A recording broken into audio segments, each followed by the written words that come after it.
Well, Evan, what now? A quiet life in the mountains might not be such a bad idea, you know. No. I've made up my mind. So last week, I went to a Namco Bandai event, and we've got a bunch of things to talk about, but I think one thing is going to dominate the discussion, as it should. I didn't get to play it. It was a hands-off, but it was the first live gameplay demo of Ni no Kuni 2. And how I want to set off the tone for this is there are a lot of details that they were being very cagey about, very vague about. There's still a lot of information that we don't know. But I will say, first impression... 5 stars? I'm not going to give it a rating. But do you ever have that reaction to a video game when you see it for the first time and you're just like... It's just this knee-jerk, wow, this looks fantastic. Yes. That's what it was. Just seeing it in motion was a pleasure. And... another thing that they announced at the event that you all probably know by now is that it's coming out worldwide simultaneous release. It's also coming out simultaneously on PC, which I think is a wonderful Great decision. stuff. Trevor, those data mines. Very good Yeah. move. Data mines, dude. And Ni no Kuni was a game that warmed my heart. There were some mechanical things that I didn't really love. I didn't think like the familiar system was perfect. And the new things that they've added, how they've tweaked that familiar system, are interesting. They didn't fully flesh out exactly what they're going to do. But one of the first things that they show you is this beautiful overworld map. Like, this is what you want an RPG overworld map to look like in 2017, just immaculately detailed. But as you're running around, almost seemingly like kind of a reference to older games, because like in old like Super Nintendo RPGs, the sprites that you would see in the overworld map were different and less detailed than what you saw like in battle.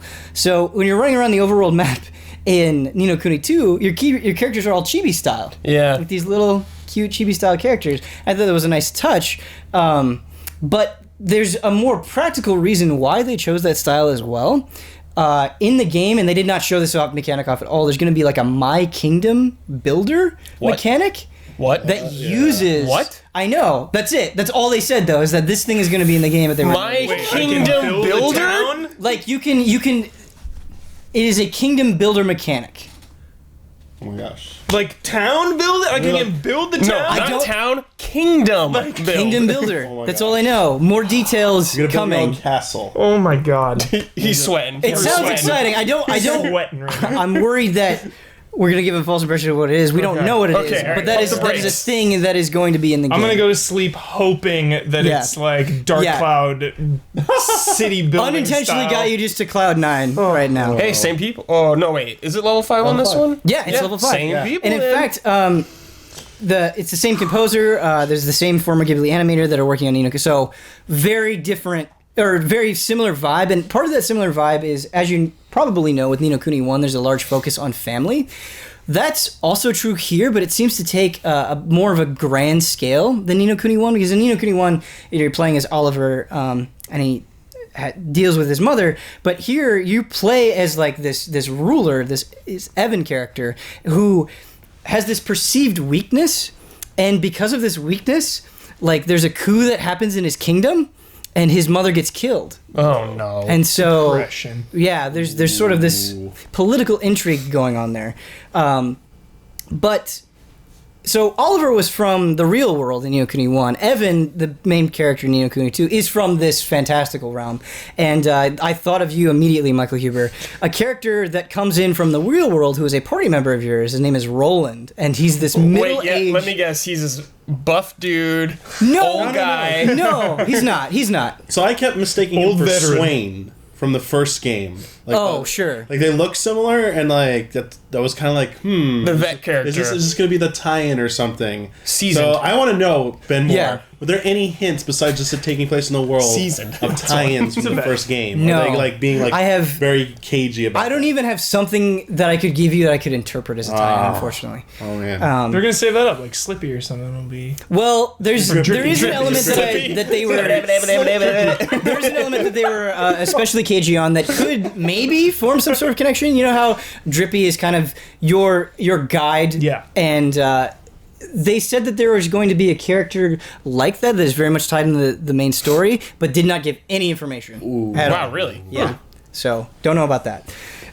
Anyway, Roland is this like middle-aged president from the real world. He's very suave. President? Yeah, that's how it was described. And he has a pistol and a sword. Dude. Nice. And because Evan has a family tragedy that happens, you apparently form sort of a father-child relationship with Roland, and then a character that I think can only be described as jolly. You have this orphan who becomes a sky pirate named Tani. Very and jolly. she just seems really cool. She's got a bow and a spear that she uses Sky Pirates, as a weapon. baby. Yeah. I mean, anytime you say sky pirates, like I'm not sick of sky pirates. Give me more sky pirates, please. And yeah, the most adorable thing in the game are the new familiars called Higgledies. Higgledies? Yeah. So Higgledies? Higgledies, that's what they're called. What a weird... Higgledies, yeah. You slewed up Higgledy right now. Yeah. The Higgledies are magical little creatures that touch your heart and all the right That's what they're I called. can't wait to No, be I'm Jones. all about it. Yeah. Just a bizarre name I did not expect. So there are these elemental spirits, right? So different colors indicate a different element, basically. And they're very similar to other Ghibli spirits that you've seen in either Spirited Away or My Neighbor Totoro. You've probably seen things that look like that. But they have these eyes that look like they were scribbled in pencil, and they're like constantly moving, and they're just these little tiny dudes, and they are almost like Pikmin, because you control kind of a small army of them. And in battle, you can like command them to jump on an enemy, and the way that was framed is that it will serve as a distraction. Cool. So if you need to like land a crucial hit, you can be like, "Hey, Higgledies, jump on that guy." And Are there still familiars as well that help you out in battle? my understanding, and I don't know yet, is that these Higgledies are kind of the familiar placements, because like different groups of Higgledies will have different spells, right? And that spell will correspond to their element. So it seems like that is kind of the replacement, but I don't know if there's going to be... Seems like they're taking more of a backseat role, I guess, in combat now. Again, Like your characters, were Yeah. they more up in the combat this time around? it definitely seemed like your party members were more of a core of it than the familiars in Ni no Kuni 1. And I think part of the reason for that is combat just seems faster, more fluid. Like, you hit a button, you do a thing, kind of Tale style. And... Can you control more than the main character? Yes, so you can switch seamlessly, like immediately you switch to another character. Also, it wasn't in this version was running at 30 frames per second, but according to them, the final build in the game on all platforms, standard PS4, PS4 Pro, PC will run at 60 frames a second. Always good. Yeah, and so in the overworld, when you run into an enemy, you transition into battle, but when you're in dungeons or, more structured areas, it is completely seamless. Like, there's no transition whatsoever. Like, you can just run to a dude and hit it, and you're in it. fine. There's no transition whatsoever. Tell me about Roland's attacks with the gun and the sword. Is Honestly, he like there's shooting nonstop, or is it No, like no, a no. special move? It's- Is he just like blasting it's people a away? pistol, so it's not like a. It's not like. Bah, bah, bah, bah, Is it like a bah, bah. Glock or like a blunderbuss? It's more like it's not a Glock. It's not a Glock. Does he have an off? It's not a Glock. It is. Well, some CEO from the real world. I'm thinking of like He's a president. a modern gun. Yeah, no, it's not. It's not like. Yeah. It's kind of like Ni no Kuni, where you kind of got like 1950s vibes. It's not like 2017. the cupboard style here. Bust out a Glock. No, that's not what it is. How I don't even know. do you get to see any of the towns? Like, are they as detailed? No, as, I saw 0 towns, unfortunately. It's like Ding Dong Zero Dell. town. That first time you walk into Ding Dong Dell, it's just So, like, Ding Dong Dell, you hit on a very good point. ooh. Ding Dong Dell is in Ni no Kuni 2. However, Oh. it is not the same Ding Dong Dell. It is a new Ding Dong Dell that takes inspirations from the first one, but they are two different places. Oh, That was However, always it is named Ding Dong that Dell. was always my letdown in Ni no Kuni, is that Ding Dong Dell's the first town, and no town is better. It is really good. It's like, all right, immediately the best town, and downhill from there. So going back to the Higgledies real quick, as you're exploring dungeons or, like I said, more constructed areas, not necessarily a dungeon, there are environmental puzzles that the Higgledies will help you out with. Okay. Like crossing a stream or something like that. So the example that I was shown is you have these green wind Higgledies, and there will be sort of like this geyser of air, and they'll open that up, and a stream of air will shoot up. You jump on that, you can get to a higher ledge. And so potentially that opens the door just for more interesting areas, which could be really cool. 2 more questions for you. Yeah, absolutely. Was there any indication, did they show off anything about a mechanic traveling back and forth between the 2 worlds like in the first game? No. So they haven't talked about that? So everything that I saw in the gameplay demo, and I believe everything that we've seen in all of the trailers, is set in Evan's world. Is there any kind of like spell casting stuff? This is my second question. Like the first game, remember how like the whole book thing, right? And it was more involved in the DS version, but like drawing or anything like that. Any talk about anything like that coming back? Definitely not even a hint of drawing or anything like that from the DS version of Ni no Kuni. Evan is your spellcaster, so he's the one going around slinging spells, where your other characters are more like physical, melee and range focused. How Evan is casting the spells, I didn't see a book or anything like that. He just was using like the staff. Okay. But I don't know the story behind that or like the nature of his powers or anything like that. Okay. Because it was kind of cool, like use the book to solve some of the puzzles Yeah. and stuff like Yeah. that. So I did not don't see know a if they're book. going to go for that again. It was digital with the regular versions, but like that physical book was I know. cracking. I remember it in the open, GT library. So cool. So good. But yeah, I asked probably 15 questions, and I would say out of those 15 questions, they answered like 3 or 4 of them. So there's definitely a lot of information still coming. That is absolutely everything that I have on Ni no Kuni 2. I tried in this instance, because I care about it so much, I tried to take as thorough notes as I possibly could. Okay, so no word on any time it's coming out. Nothing? 2017. That's all they're saying right now? Mhm. Okay. But no more Okay. specifics beyond that. E3. It's coming out at E3? No, big showing at E3. So for these next couple of games, I want to talk to you guys about. I will say in this format where you get to play for anywhere from 10 to 20 minutes, you can't get into as much detail as you would like, because like there's like a bunch of people around you and there's a huge line in front of you. But I just want to say, Tekken 7 is awesome. I don't think it needs to be more complicated than that. Every time I play Tekken 7, and I played at the event, my desire to want to play it more goes up by like another exponential amount. So I go up to it, and I was just like, okay, I'm just gonna mess around with Akuma, and I want to talk I was about more. to say, did you play Akuma? I want to talk more about Akuma. But then a guy comes up, and he challenges me. I was like, well, okay, this is the best way to play a fighting game, and you know, I think he was just a tiny bit more versed in Tekken than I was, but I would say neither of us are Tekken experts or knew every single mechanic in Tekken 7.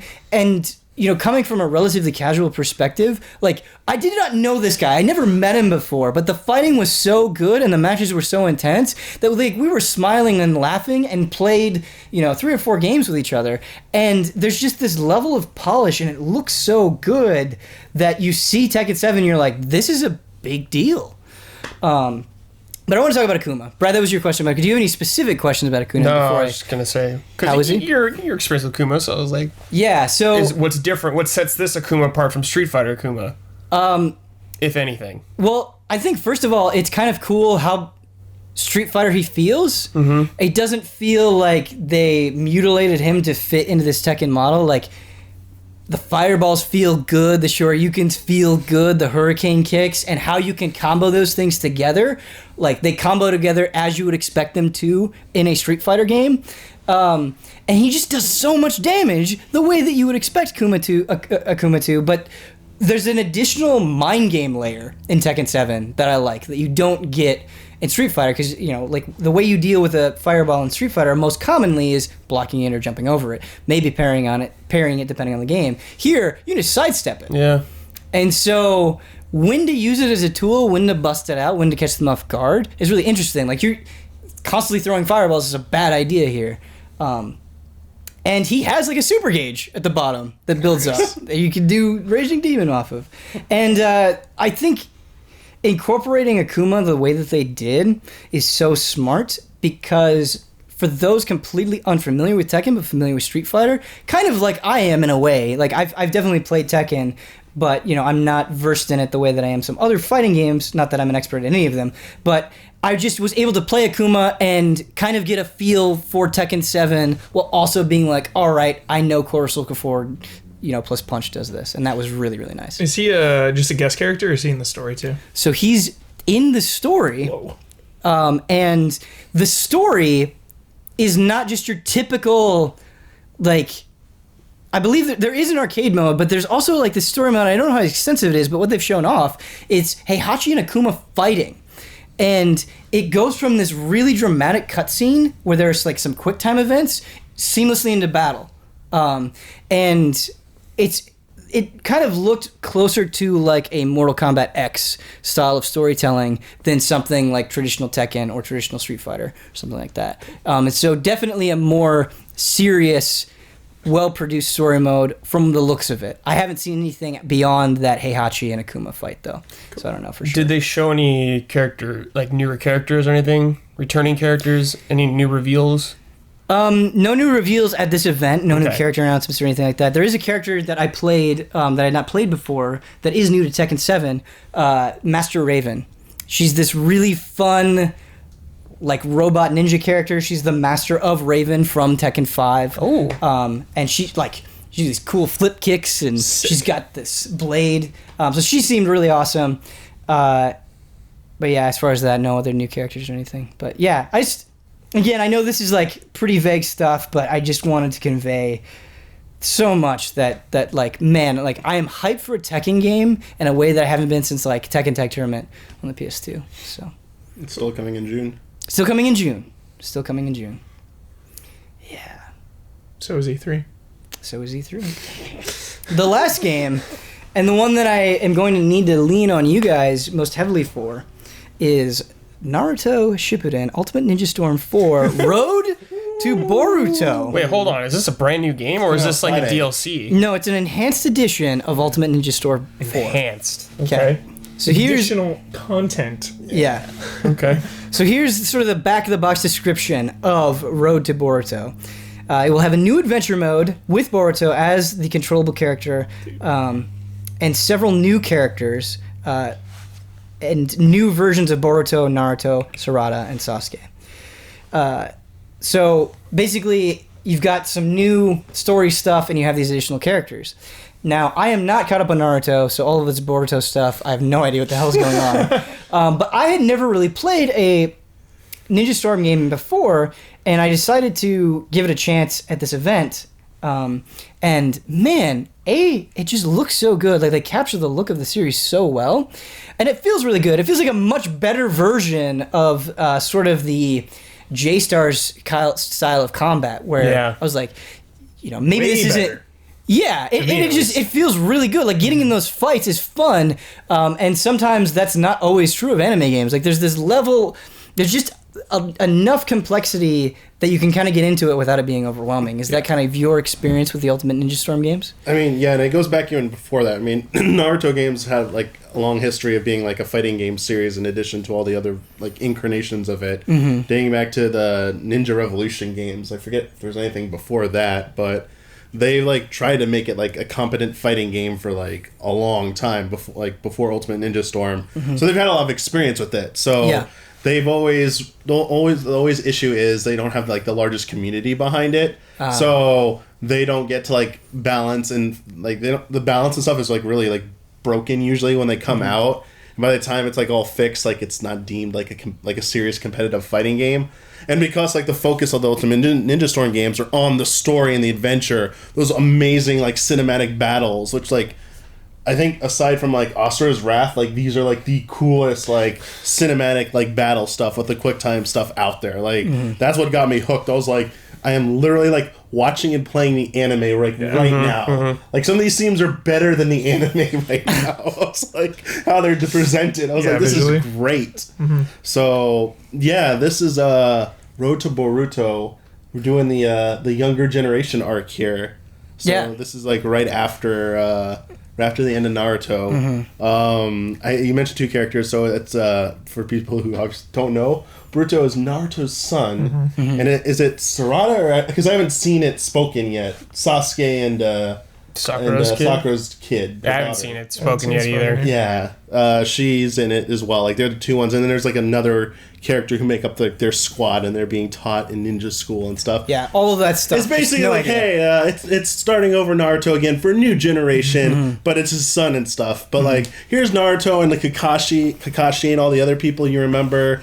I don't know what they're gonna do with the story, but like, if you've seen the movie or whatever, like the whole plot of. Is it cool to talk about this? Is anyone here going to get upset if I talk about? I haven't seen The Road to Boruto. I haven't either. So Cool it. Okay. Right. But there's there's parenting This is a good issues. call. They Okay. do focus on like the relationship between Naruto and his son. Like he hasn't exactly turned out to be the best father. Yeah. Like because he's the Hokage, like he's realizing that like just being like the savior of the world doesn't matter to your kid. Like you can't tell your kid I'm like the savior of the world. You need to accept me like how I am. It's the kid's like. You're never there for me, man. So playing as the second generation, is that exciting for you? Is that a scenario that you're pumped about? I mean, I'm more Yeah. interested about seeing like the Naruto aspect, like the older characters, like they've aged, what they're dealing with as adults now, because it was like, hey, it was cool to be teenager and stuff. Like now you're all like your family. What are you gonna deal with this? But it's nice because younger fans, like, because Naruto is an older series now. Yeah. We've gotten older. It's nice for them to attempt to bring in new people into the series. Like they have to do that, I think, because Naruto is getting a little like stale 1 for some zillion people. episodes? Not quite One Piece tier. Yeah, One not Piece quite. tier. Not yet. I just think it's a really cool time for this game to come out too, because the anime just ended. Yes. So it's just like Really cool time, but also just so much stuff. there's too much stuff. But it's like a pick up and fool around with game. You know? Sure, yeah, that's a So- good point. Yeah. Nice time to like scratch the Naruto itch because the anime is over. Definitely. For now. Question for all of you that have familiarity with the Ultimate Ninja Storm games, because I have no idea.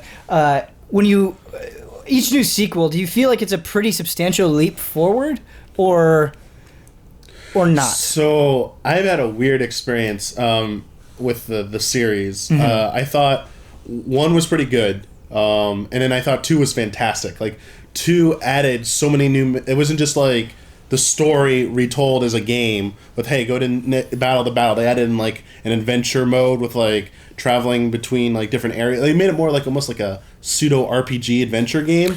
Like that Xbox 360 one. God, Do you remember both that of one a those. long time ago? Those are so Yeah. fun. Yeah. Like exploring all of Konoha, like the Yeah, overall that's cool. Konoha was like great, but then, Those are hidden gems, and man. then like I love those for whatever games. reason in 3, they like just completely screwed it up. Like they took all the good stuff and took more of that out of the game and focused on all these really boring, really remedial battles. And I was like, yo, you had it nailed. Why are you trying to like? They tried to do this like commanding army, like ninja No. forces, and No. it was just like going all over the place. Like no, focus on what was good. And 4 just refocused back on that. And so they kind of.